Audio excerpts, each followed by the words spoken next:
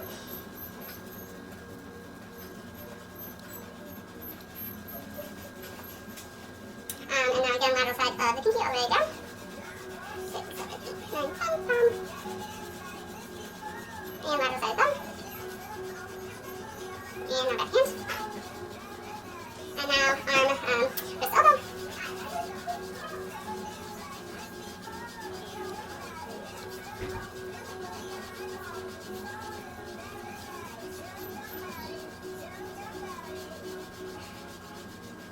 Alright, so now we are going to hold on to our brush, rinse our first arm, fingers to elbow, and making sure that the water is dripping off the elbow, not touching everything. Now we're going to rinse our brush, and we're going to repeat that process one more time.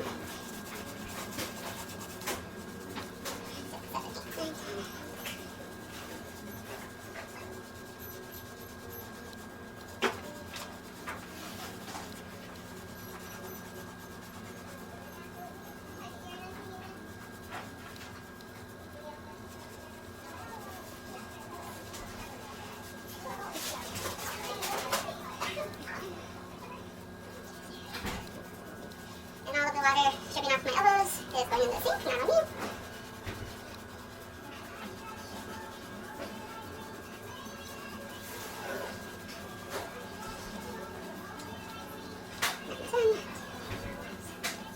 Lateral side of the pinky.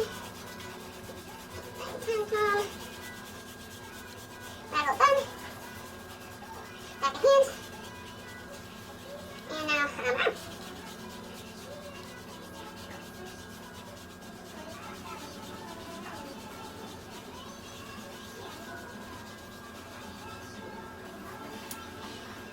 So now we are going to switch and rinse our second arm.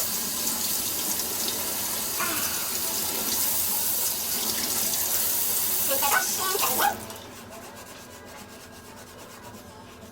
And we're just making sure that we're having long enough contact time.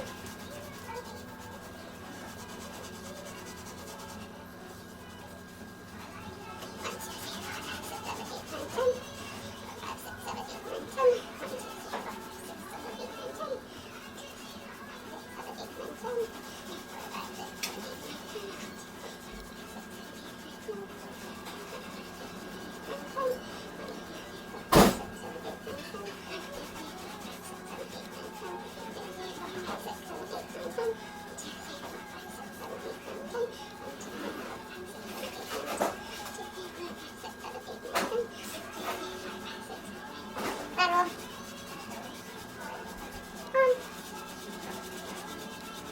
Thumb. Back hand. And over arm.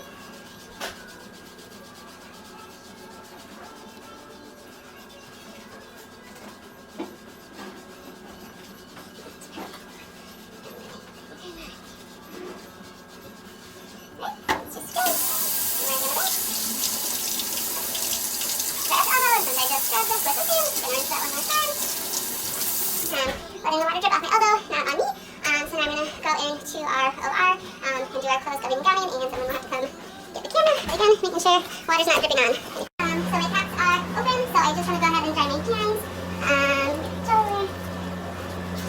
And just use one side to dry my fingers and my hands, and then circumventually dry my arms and elbows, and then we are going to take the other side, not used, and do the same thing. Down.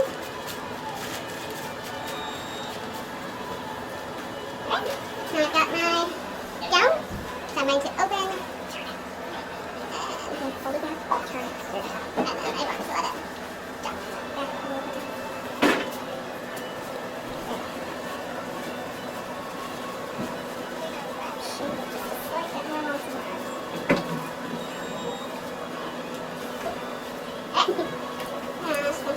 Making sure my fingertips are not coming above my tips of my cups.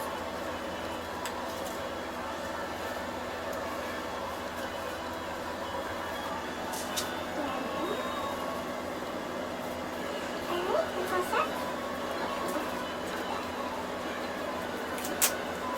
Is that comfortable? Yes. Okay. So now, send this up. I'm going to go ahead and right hand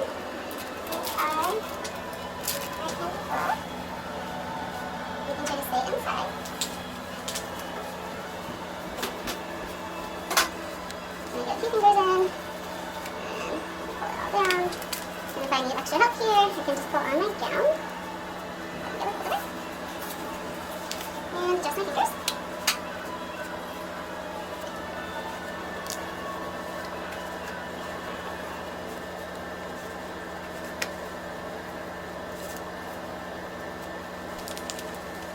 Right, I've got it in enough that I'm going to go ahead and do the other side, and then we will fix them completely.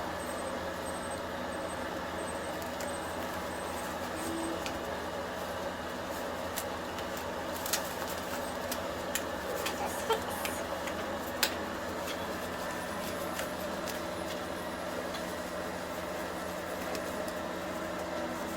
Yep. Right, so our sleeves are done. And now I'm going to wait for my doctor to get gowns and gloves. We're going to do the middle tie really quick too. So I need to hold. Yes. This? Yes. And then if you can lean a little bit so I can grab. Thank you. All right. There we go. And if you'll turn for me. Thank you. And then perfect. I'm used to the extra large gowns. These are not as long. That's why I was like, isn't there more shakeout? If you could open the outside of my cap, I will go ahead and start draping my patients. So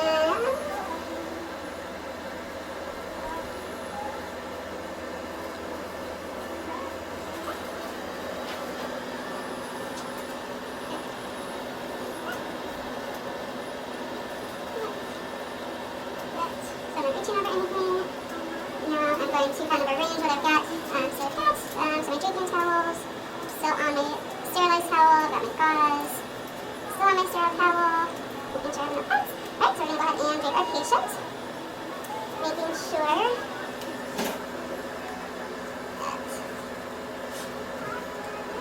we have the hook here. And then I'm going to ensure that I don't touch my patient by holding.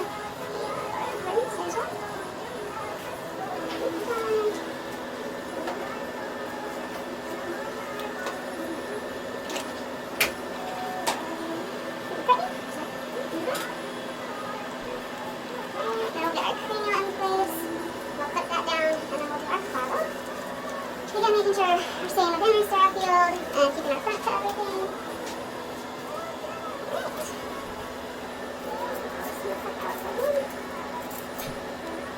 That's outside, so I need a set of towel clips. These are penetrating to make sure.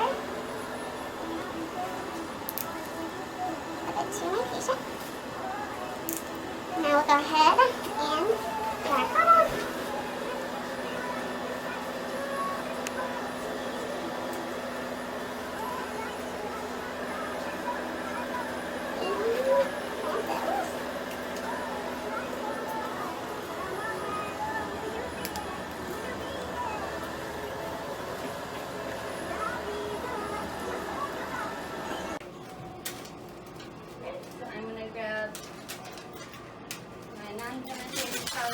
So that I can clamp this to the clamps underneath.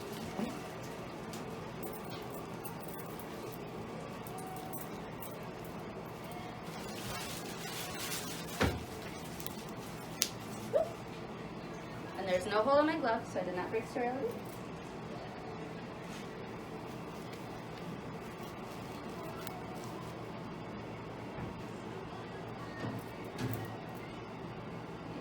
I'm going to come around. I have a hard time reaching across the table. Alright. I'm going to go back to my side. Can I have a 10 blade? Sure, I've got all my gauze ready. I've got gauze for hemostasis, and then we'll make sure that we do bleeding. So I need my needle holders.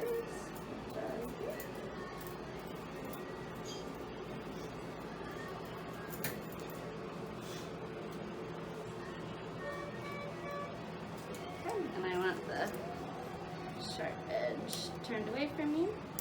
And then I've got a needle holder. So we're just going to slide that on. Alright. And ready. Gauze. From forceps.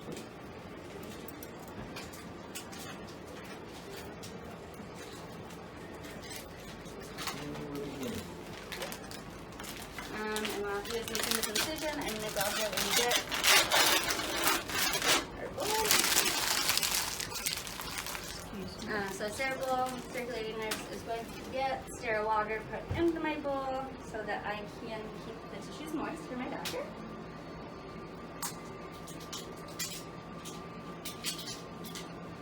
As you could probably hear, she did open the cap. This is a fresh new bottle, so it is sterile. And then make sure not to splash.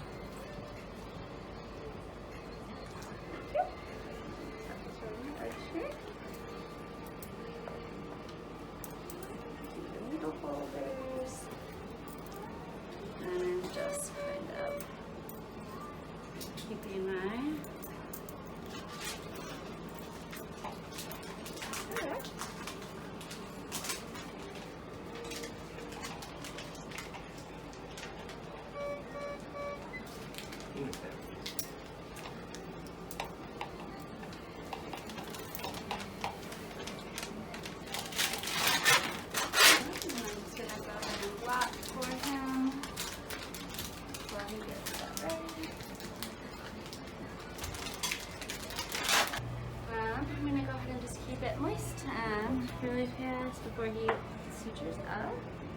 So just give it a little squirt. And just dab. No grabbing. Final dab. The duties and responsibilities of a sterile technician are going to be, again, making sure that everything in the OR remains sterile. So you first want to make sure that everyone in the OR is wearing their proper attire. We want to make sure that all of our instruments are close enough to our field of sterility on the table so that we can maintain sterility throughout the whole field. It will be my job to pass any instrument that my doctor wants or asks for. If for any reason an instrument is handed down, if it drops below the table, if it touches any non-sterile towel on the way to the doctor, those are considered now contaminated and should not be used, at which point we would have a circulating nurse go get us a new sterilized instrument. Likewise, if an instrument does fall on the floor, that is no longer sterile, it's contaminated, and again we would have our circulating nurse bring a new sterilized instrument, which I would then take out, put on my sterile field, and then continue on with our procedure. If we have to move around the table and I have to pass my surgeon, we want to make sure that we're passing front to front or back to back if we have to. But the front of our gown is sterile, the back of our gown is not, so we want to make sure that we are keeping in consistency, making sure that we're on the proper sides of each other. We want to make sure when we're not assisting the doctor in handing any materials that our hands are kept within the sterile field, not going below our waist or the table, not coming up so far that we're touching our gown neckline. We want to make sure that we are just nice in the middle. I like to keep my hands together just to make sure that I know. But again, the sterile field is very minimal on your sterile gown, so you want to make sure that you're operating within that. And should I see any issues, whether anyone else sees them or not, I'm going to have to make sure that I tell that person that I need either a new sterile instrument or that they need to go re-scrub. So if a gown or gloves are punctured or become contaminated, they need to go re-scrub and re-gown. If it's just a glove that's punctured and the gown is still considered sterile, we can use the assisted gloving technique and glove over the punctured glove. And then again, we would want to maintain sterility in terms of fields while we are being assisted gloving, and then we would come back to our surgical table and continue assisting our doctor throughout the procedure. Scrub, so I've got dirty hand, clean hand, so I'm going to take this, take a little bit out in here, and again just doing what we did as our prep, starting at our incision site and just circling outward until we touch hair. Final rinse. And done. Go ahead and take my gloves off. Alright, so we've got Franklin here for a neuter. We're then getting him all neutered.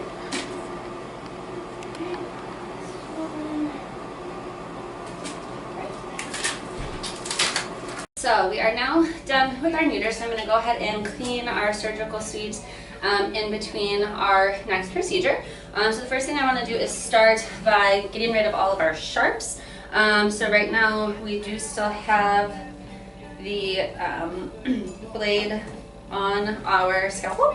So I'm going to want to go ahead and make sure I remove that.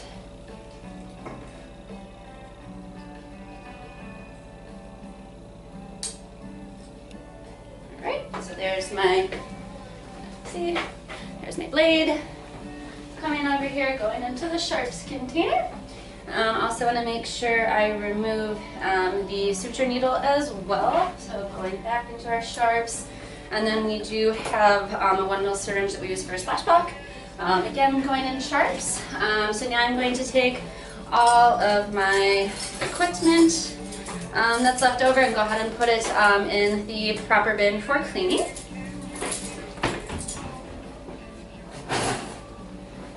And now I'm going to make sure I get all of my laundry taken out into the appropriate laundry basket.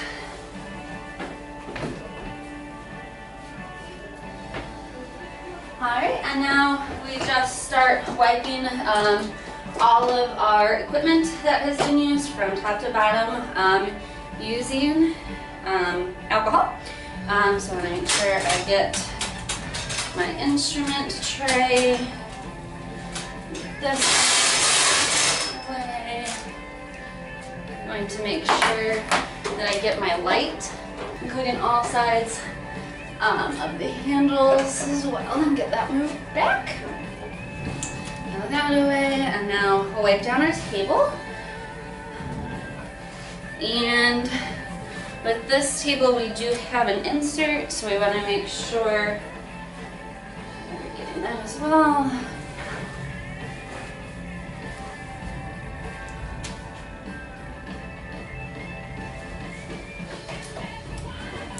Pulling our tray out, making sure that we're getting every piece of that.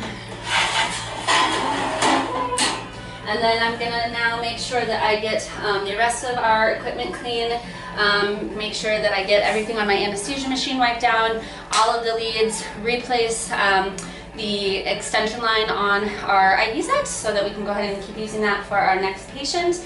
And I'm going to take our trash out of our kick bucket. And since our surgeries are not done today, I do still have my booties on. And then at the end of the day, when we are done with all of our procedures, we'll go ahead and bleach the floor, but for now we're ready to go for our next procedure. We're gonna go ahead and clean our instruments from our procedure. So I do have a basin here filled with distilled water, which you can see is right here.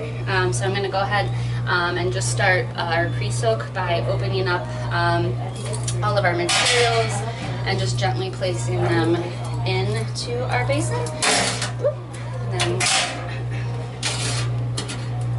so we want to make sure that we open everything up, gently place it in the distilled water as a pre-soak, and then once these sit for about 10 minutes, we will go ahead and start with our light scrubbing and then continue on with the neck.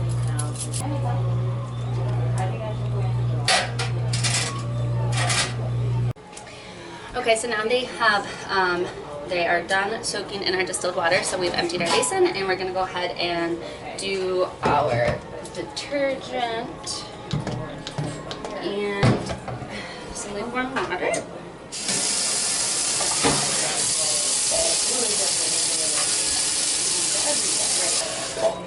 Alright. And now we're just going to do what we did before. We're going to replace everything lockbox open down into our bin. Cut and scrub each one individually, very gently, and then rinse them with distilled water. So hopefully we can see everything here.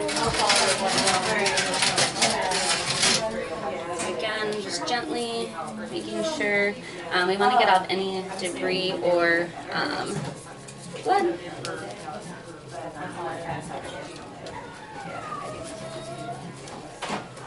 And then rinse with distilled water.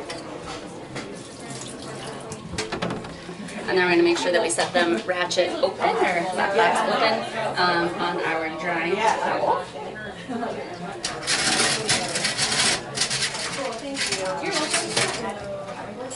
Again, just nice light scrubbing.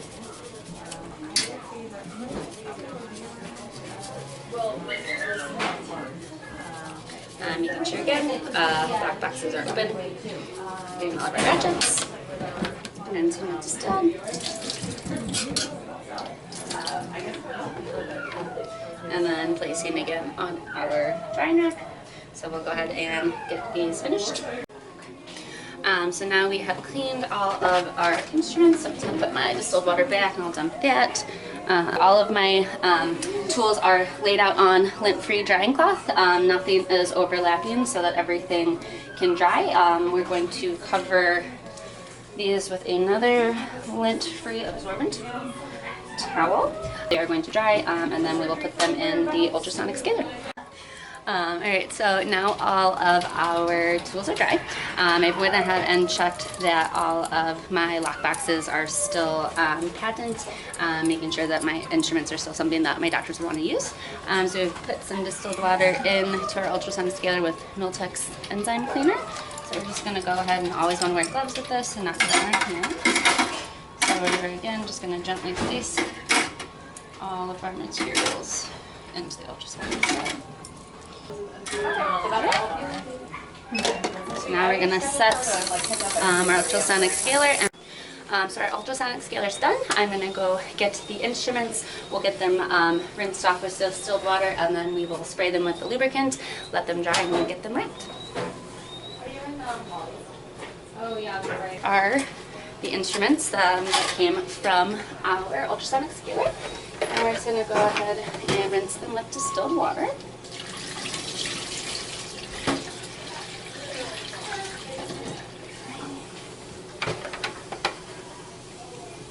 And get them all laid out.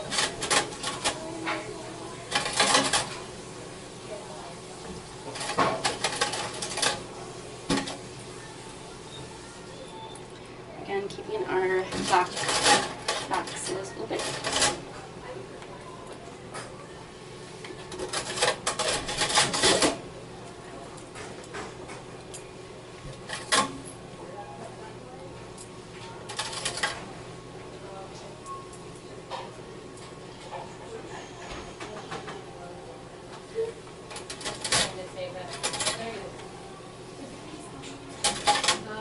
Yeah, anything that is not considered, they can do a lot of stuff.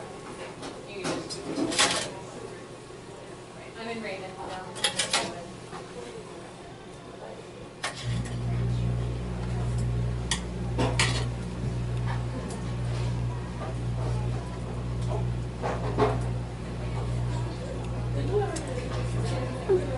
Just making sure that nothing is overlapping so everything can dry and be lubricated appropriately.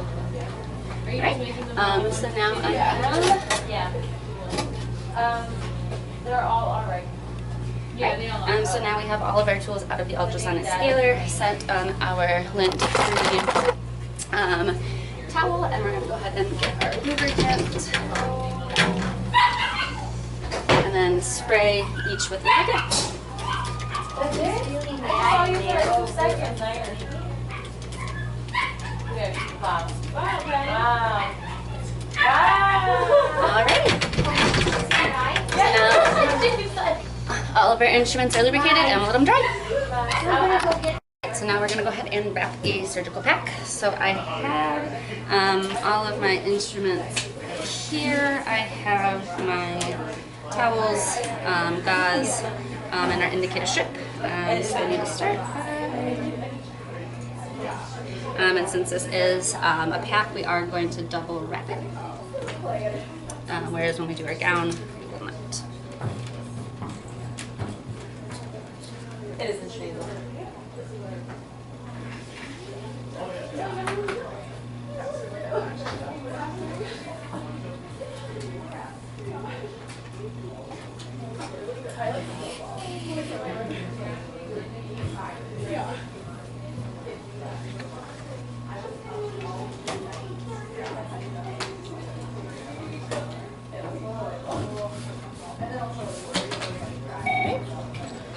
I'm going to go ahead and get my instruments set in. And they're very nicely lubricated. Get everything in a nice accessible order for the circulating nurse and the doctor. Alright. So now we're going to go ahead and put our gauze on top. We want to make sure that we include our sterilizing indicator strip and then our towels, which should have the appropriate tab.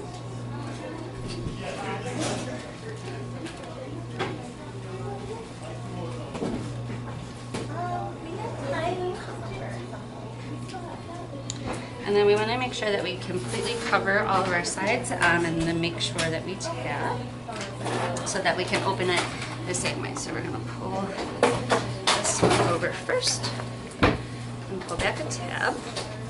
And then we're going to work our way around the sides. So get this one nice and tight. And tab it back. This side. Up over. And again, tab it back. So right now everything is covered and we're tabbed. And then on this last fold over,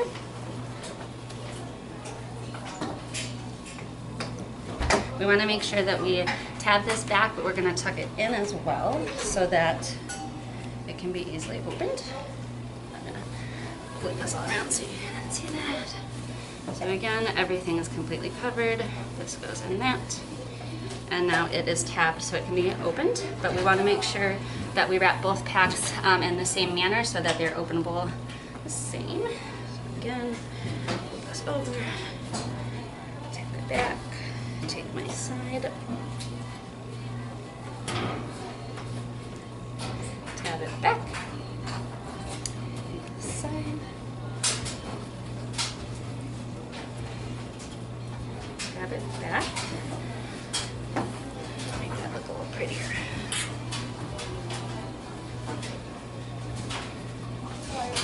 Tab it.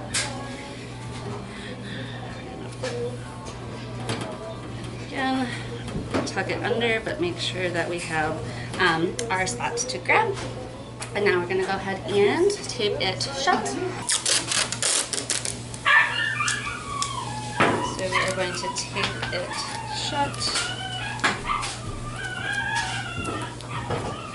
And then we're going to go ahead and label the pack with what type it is, date, and then my initials. So this is a black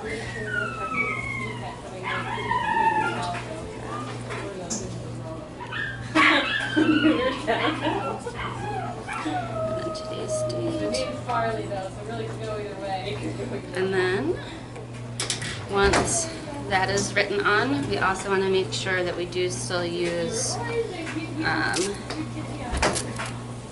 additional indicator tape. So now we have a sterilizing indicator on the inside and a sterilizing indicator on the outside. So we will put this in the autoclave and right, so now we're going to fold our gown and get that all packed up. So we're going to start with outside up, inside out.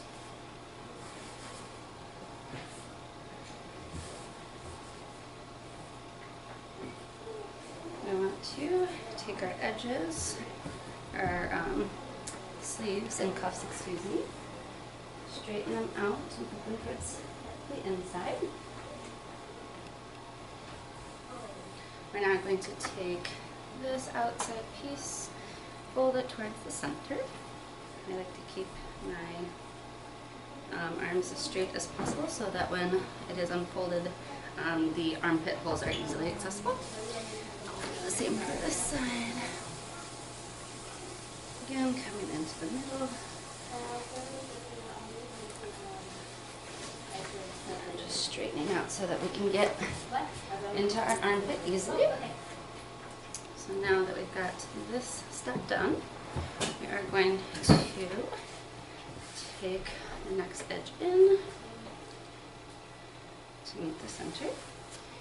Same with this, next edge in to meet the center. And we're going to fold this in half, being aware again of where our ties are. So now that we're in half, we're going to accordion fold into this.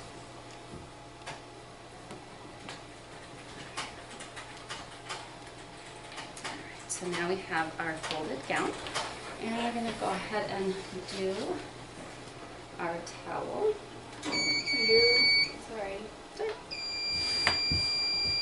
So we have our towel and we're going to accordion fold it.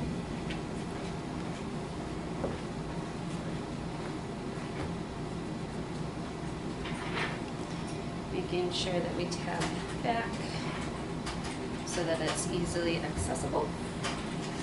So again, accordion fold with a tab, and I want to make sure that we do put our indicator strip so that when we pull out our gown and towel, we will make sure that it is acceptable.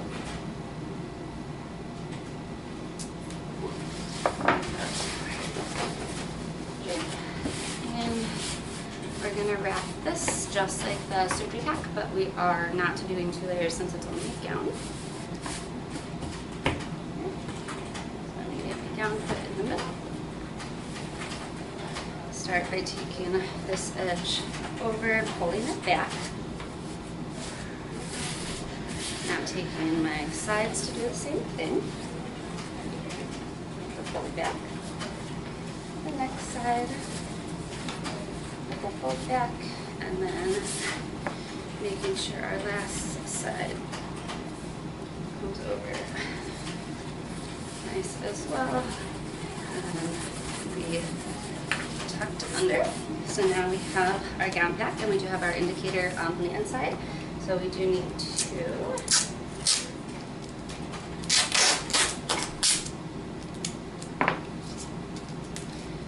tape it shut. Right, that this was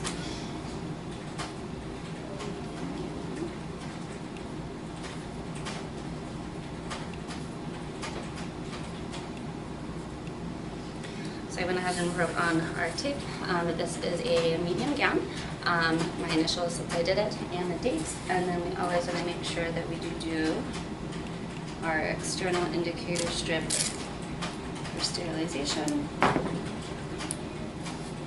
So now my gown pack is ready for the autoclave. And the gravity air displacement autoclave that we use operates by electrically heating distilled water to create high pressure and high temperature steam within the autoclave that's going to push air out of the autoclave. And this steam is going to keep building with pressure and temperature until it reaches the operating standards for that cycle, at which point the cycle is complete. The steam will be removed and will condense back into water. So to use our autoclave, we're going to start by adding our distilled water to the appropriate portion of the autoclave. We're going to pack it appropriately, so our packs are going to be wrapped correctly. We're going to place them on the center tray, making sure nothing is on the bottom, nothing's overlapping or touching our sides. And then we're going to choose the correct cycle for what packs we've placed. Once that cycle is complete, we're going to vent the autoclave for 15 minutes by cracking the door to allow any moisture to evaporate. And then once that's done, we'll take our pack out. So now we're going to go ahead and load our autoclave. So we always are going to want to make sure that we pack our materials onto our tray here. We never want to put any packs on the bottom. If we were doing multiple packs, we want to make sure that we're not overlapping them so that each pack is sterilized fully. And we want to make sure with any pack that the linen does not touch the sides of the autoclave. So we just set it in like that. And hopefully you can see. So we are on our shelf, not touching our sides, and we're not on the bottom, and we can go ahead and get started. Proper temperature for an autoclave should be somewhere between 250 and 270 degrees Fahrenheit, and should run from anywhere from 3 to 15 minutes with a PSI of 15 to 27. And then to maintain an autoclave, you should always refer to the manufacturer's recommendations because each machine has different requirements and maintenance schedules. Okay, so we just pulled a pack out of the autoclave, so we can go ahead and see, I'll show you how we know everything is properly sterilized. So we first have our external indicator tape that we placed.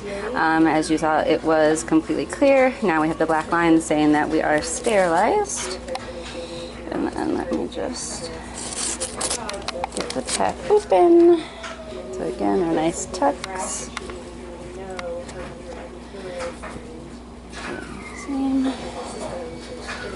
And so now what we're doing is we are ensuring that our sterile indicator strip that we put on the inside also says, alright, and it went all the way to accept. So this pack was sterilized fully and was okay to use.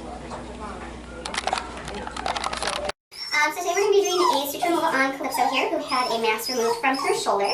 We're going to ensure that it's ready to be taken out by checking the incision site, making sure that there's no gaps in between the skin, there's no discharge, redness, swelling, or any other indication that this is not healing correctly. The edges are posed very nicely. So if she is amenable, Chelsea is going to get her in proper restraint for me. She does enjoy rolling over. Can you see that? Come here. Good girl. So I have my thumb forceps and my suture scissors. So I always want to start by grabbing just the end of one suture knot, getting under there with our scissors, and removing. And then she just has a couple more. So pulling on the end of the knot with my thumb forceps, clipping my suture, and removing. And then I've got one more here. And then any end piece that may have straggled behind. Oh, it's already up. So now we can see that her mass removal has healed wonderfully. The edges are posed beautifully. No redness, swelling, discharge, or any heat or inflammation. So she's good to go.